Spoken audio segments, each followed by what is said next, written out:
The observation deck of the Covenant's Hope stretched before them, a panorama of stars glittering against the void.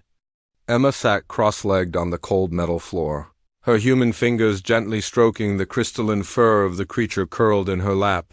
The Zalthari Cubno, bigger than a terrier, shimmered with bioluminescent patterns that pulsed in rhythm with its breathing. Jack stood near the viewport, his reflection ghostly against the cosmic backdrop. He'd been Emma's partner for 3 years now, ever since they'd both signed up for the Frontier Survey Corps. In all that time he'd never seen her cry. Not when they'd lost half their crew to the Void Plague. Not when Command had ordered them to abandon the colony on Kepler 442b. Not even when her mother's final message had reached them. 6 months delayed by the distance between stars, but she was crying now. Emma? Jack's voice was soft, careful. He knew what day it was. Everyone on the ship knew. It had been exactly 1 standard year since the Zalthari Conclave had issued their ultimatum. The cub stirred, its 6 eyes opening in sequence, vertical pupils dilating as it focused on Emma's face.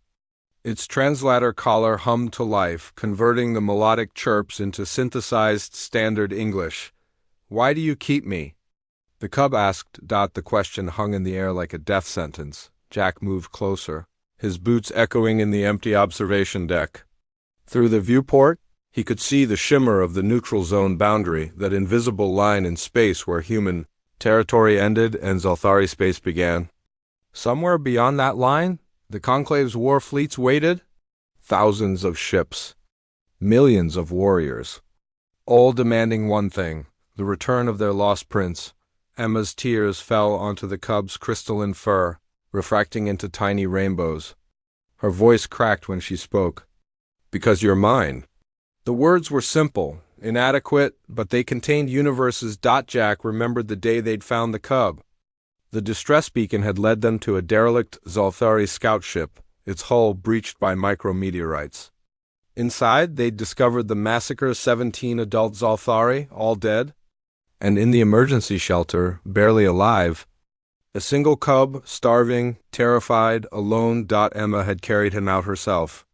Wrapped in her own thermal blanket, the Zalthari were the galaxy's apex predators. 7 feet tall when fully grown, with diamond-hard claws and the ability to phase through solid matter. Their empire spanned 40 systems. They'd never lost a war. Their culture valued strength above all else, and they viewed humans as soft, weak, primitive mammals barely worthy of notice. Until Emma had refused to give the cub back. "The Conclave says I belong with my people," the cub said, its translator rendering the statement with an odd mix of childlike confusion and ancient wisdom. "The Conclave says humans cannot raise Zalthari. That I will be damaged, wrong." "You are with your people," Emma whispered, pulling the cub closer. "I'm your people now." Jack closed his eyes. He'd been there when the Conclave's demands had first arrived. He'd watched Emma stand before the video transmission, facing down the assembled might of the Zalthari High Council. They'd offered her riches, then threats, then a simple choice: return the prince or watch humanity burn. She'd chosen neither. "Do you understand what you're asking her?" Jack had said to her that night in the privacy of their quarters. "They'll destroy us, Earth, Mars, every colony." "We're not ready for that kind of war." Emma had looked at him with eyes that held steel he'd never seen before. "Then they'll have to destroy us." "Because I'm not giving him up." The diplomatic corps had tried to intervene. Command had ordered her to comply. The President herself had made a personal appeal. But Emma had invoked Protocol 7, the ancient human law that gave every person the inalienable right to protect their family. No government could overrule it. No authority could break it, and she'd claim the cub as her son. "The galaxy thinks we're crazy," Jack said quietly, sitting down beside them. "Every species with faster-than-light travel thinks humans have committed collective suicide over one alien child." The cub looked at him with those 6 intelligent eyes. "Why?" it asked. "I am not worth a war." Emma's laugh was wet with tears. "That's where you're wrong, little one. That's where the whole damn galaxy is wrong." She cupped the cub's face in her hands, her thumbs gently stroking the ridge above its primary eyes. You asked me why I keep you. I'll tell you. I keep you because when I found you, you were crying. I keep you because your favorite food is crystallized sugar pods and you make a little happy chirp when you eat them. I keep you because you have nightmares about the day your ship was attacked, and the only thing that calms you down is when I hum Earth lullabies. Her voice grew stronger. I keep you because you call me Mama in your own language when you think I'm not listening. I keep you because you drew me a picture last week using your bioluminescence, and it was the most beautiful thing I've ever seen. I keep you because you're learning to read, and your favorite book is about a human child who befriends a dragon. Emma pulled the cub close, her tears falling freely now.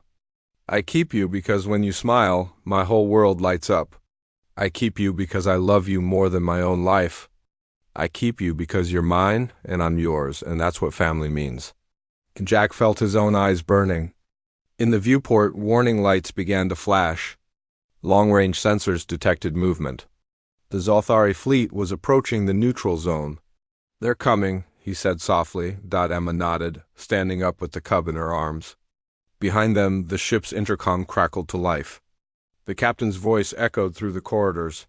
All hands to battle stations. This is not a drill.